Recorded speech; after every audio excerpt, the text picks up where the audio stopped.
todos bem-vindos ao canal TV CE. Antes de iniciarmos o estudo de hoje, clique em gostei, se inscreva no canal e compartilhe para ajudar a divulgar os seus conteúdos.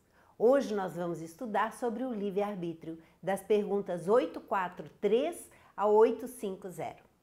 Na pergunta 843, tem o homem o livre-arbítrio de seus atos? O homem tem liberdade de agir, de escolher sobre a sua vida? E eles respondem, pois que tem a liberdade de pensar, tem igualmente a de agir. Sem o livre-arbítrio, o homem seria uma máquina. Essa pergunta de Kardec nos ajuda a entender o quanto nós temos de responsabilidade perante os nossos atos, porque são escolhas nossas. E nós vamos ver no decorrer desse estudo que nós somos inteiramente responsáveis pelas nossas escolhas, ainda que estejamos sob a interferência ou sob a intuição de terceiros, nós somos responsáveis pelas nossas escolhas, porque nós podemos receber uma sugestão, mas a escolha de aceitar ou não essa sugestão é nossa. Na pergunta 844, do livre-arbítrio goza o homem desde o seu nascimento? Desde o seu nascimento. O homem tem livre-arbítrio, ele pode escolher? E eles respondem, há liberdade de agir desde que haja vontade de fazê-lo. Nas primeiras fases da vida, quase nula é a liberdade, que se desenvolve e muda de objeto com o desenvolvimento das faculdades. Quer dizer, a criança, ela muito pouco livre-arbítrio tem. O livre-arbítrio ele vai se desenvolvendo na medida que as faculdades do ser também se desenvolvem. Estando seus pensamentos em concordância com o que a sua idade reclama, a criança aplica ao seu livre-arbítrio aquilo que lhe é necessário. Então a criança ela vai optando, ela vai escolhendo, mas de acordo com a sua vida de criança, de acordo com os elementos da sua vida, com aquilo que lhe tem maior interesse. E os interesses de uma criança são restritos à sua idade. Na medida que o ser vai se desenvolvendo, então, o livre-arbítrio vai aumentando, porque vai entendendo melhor, vai tendo mais condições de escolher sobre as condições da sua própria existência. Na pergunta 845, as predisposições instintivas que o homem já traz ao nascer não são obstáculo ao exercício do livre-arbítrio? Então, aqueles condicionamentos antigos de outras existências, aquelas predisposições que trazemos devido a outros processos de educação, a outros condicionamentos, em outras culturas muitas vezes, cerceando a liberdade do ser, isso não seria um obstáculo ao exercício desse livre-arbítrio na existência atual? Então eles falam assim, os espíritos nos respondem que as predisposições instintivas são as do espírito antes da sua encarnação. Então isso é o que vai caracterizar essas predisposições, a pessoa ter mais facilidade para fazer determinadas coisas ou fazer outras escolhas de outro jeito, porque é assim que ela está habituada já de muitas encarnações às vezes. Então, conforme seja ele mais ou menos adiantado, elas podem solicitá-lo a atos repreensíveis, no que será secundado pelos espíritos que simpatizam com essas disposições. Quer dizer, quando o espírito ainda traz em si muitas vibrações negativas, muitas predisposições negativas, ainda tem muitas imperfeições, ainda vibra numa faixa muito inferior, ele pode sim trazer para essa existência essas predisposições e atrair espíritos que estejam na mesma faixa vibratória, no caso inferior. Não há, porém, arrastamento irresistível quando se tem a vontade de resistir. Lembrai-vos de que querer é poder. Então, mesmo quando nós estamos sob uma injunção de espíritos inferiores, sob um processo obsessivo, num assédio espiritual, ainda assim nós temos condições de escolher. Não podemos dar a desculpa de que erramos ou fizemos determinada coisa, porque os espíritos nos tomaram e fizeram com que a gente errasse. Não, isso não se dá. A escolha é sempre nossa. Nós alimentamos, nós agasalhamos determinados tipos de pensamentos e determinadas condutas que acabam atraindo estes irmãos. Na pergunta 846, sobre os atos da vida, nenhuma influência exerce o organismo? E se essa influência existe, não será exercida com prejuízo do livre-arbítrio? Sempre Kardec querendo saber até que ponto o livre-arbítrio de uma pessoa pode ser cerceado, pode ser minimizado. E aqui, no caso dessa pergunta, ele quer saber como que as dificuldades que se enfrenta no corpo, ou algum processo de saúde, algum problema de saúde, poderia interferir no nosso livre-arbítrio.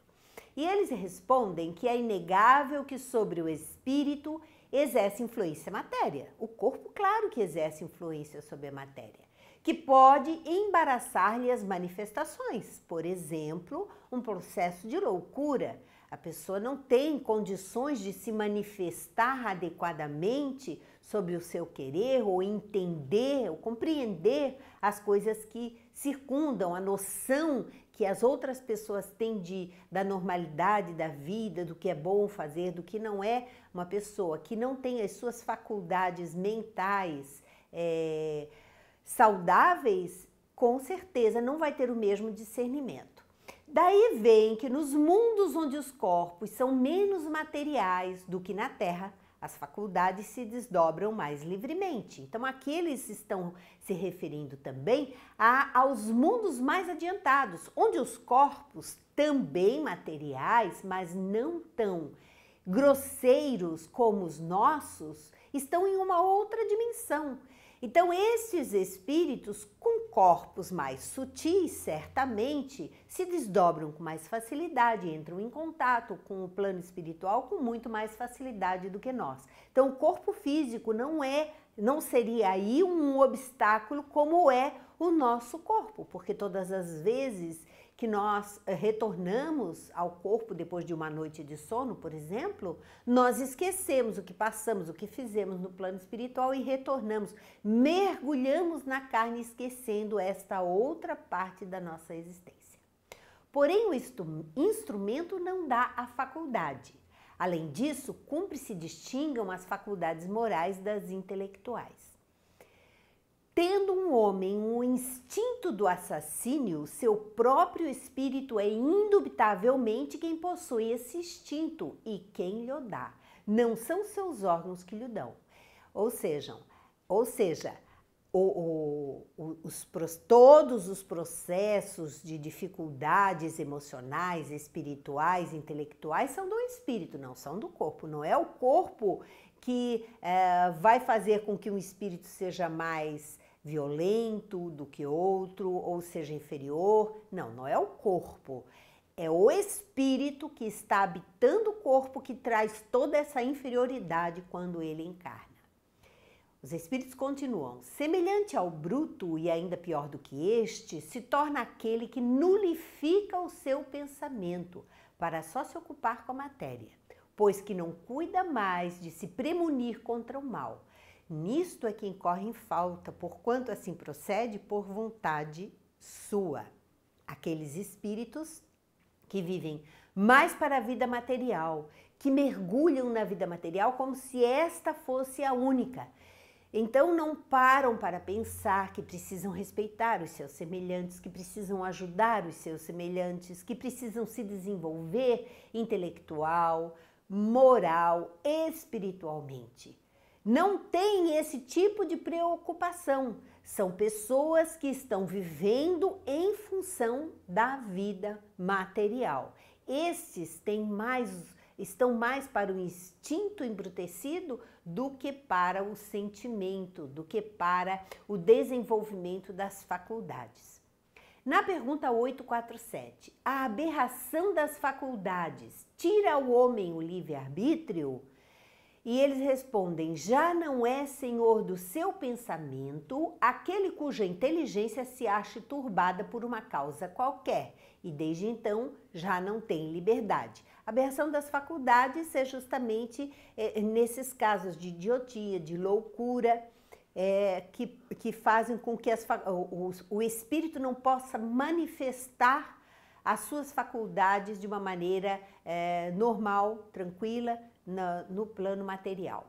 Essa aberração constitui muitas vezes uma punição para o espírito, que porventura tenha sido, noutra existência, fútil e orgulhoso, e tenha feito mau uso de suas faculdades. Isso é muito comum, esses casos de loucura, todos esses processos mentais, emocionais, em pessoas que foram muito orgulhosas, em pessoas que erraram muito no passado e que nesta encarnação recebem um corpo com dificuldades de forma que ele não possa se expressar corretamente, tendo que aprender muitas vezes, através da humildade, a reaprender a lidar com a sociedade, a se expressar para a sociedade, para os que estão convivendo à sua volta. Pode esse espírito, em tal caso, renascer no corpo de um idiota. Aqui Kardec não está xingando ninguém. Quando ele fala de um idiota, ele está falando do processo de idiotia, do processo de loucura, do processo de dificuldade do cérebro humano, do corpo humano. Como o déspota no de um escravo e o mal rico no de um mendigo. São casos em que o espírito falhou em vidas passadas e nessa encarnação vem num processo inverso para aprender através da humildade, através da resignação, através da paciência, o que melhorar as suas condições espirituais.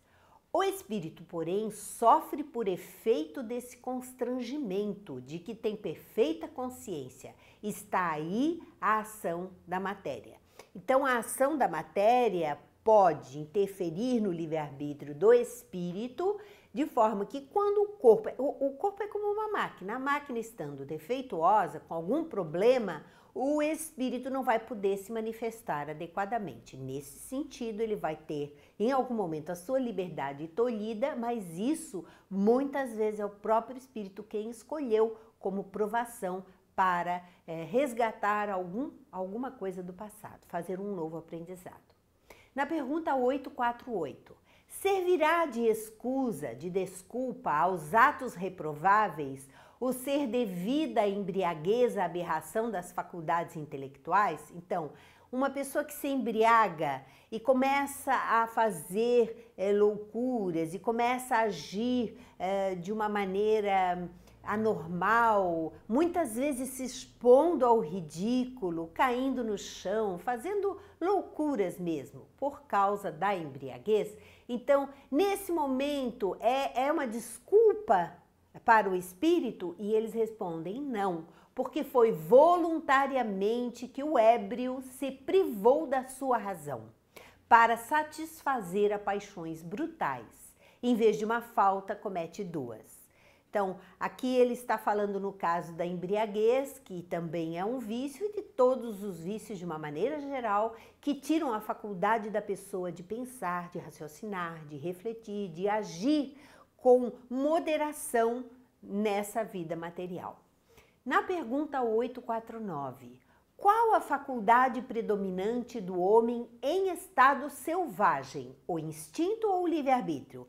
Então, um homem que está começando as suas primeiras encarnações em tribos selvagens, muitas vezes canibais, seres que ainda estão nos seus estágios iniciais de compreensão, que não têm uma clareza, uma inteligência desenvolvida, no sentido de que a sua vida está mais voltada para as suas satisfações primárias.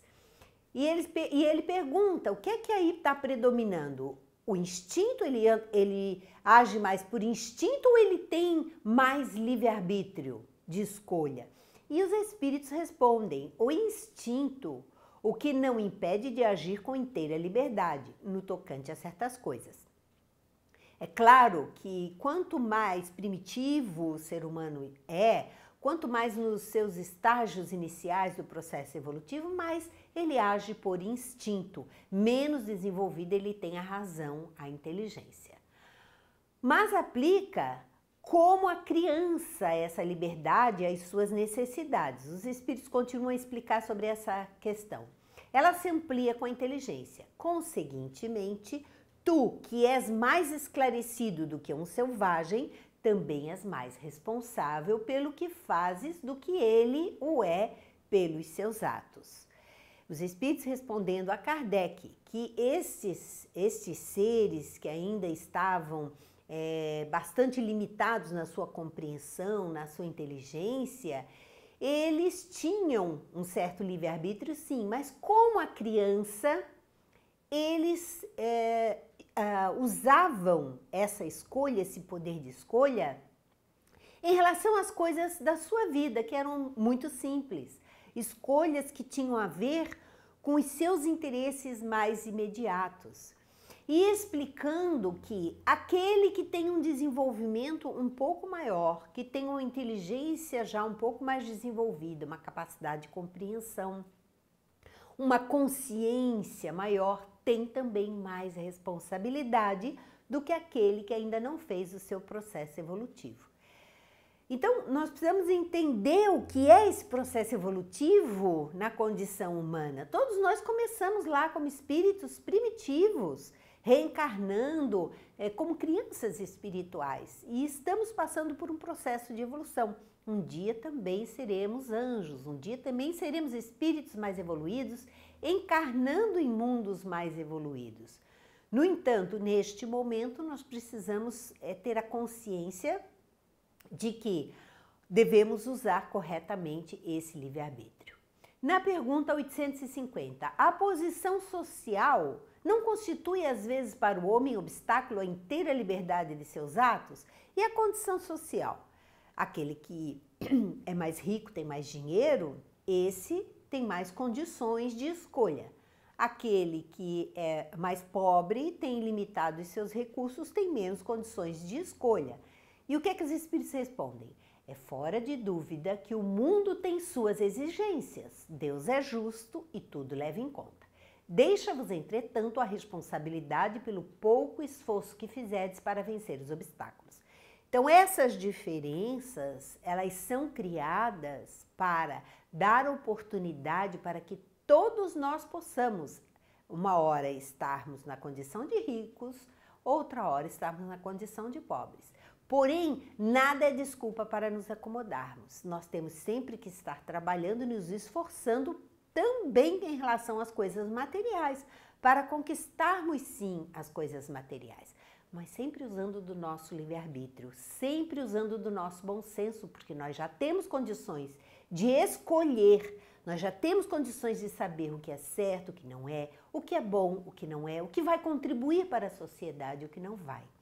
Então, essa nossa capacidade de escolher, ela vai nos trazer mais responsabilidades também. E é isso que a gente precisa focar na nossa existência atual. Como estamos usando o nosso livre-arbítrio? Quais escolhas estamos fazendo para a nossa vida e para a vida daqueles que estão à nossa volta? É disso que nós teremos que dar conta quando daqui partirmos. E assim nós encerramos mais um módulo do Livro dos Espíritos. Muito obrigada e até o próximo encontro.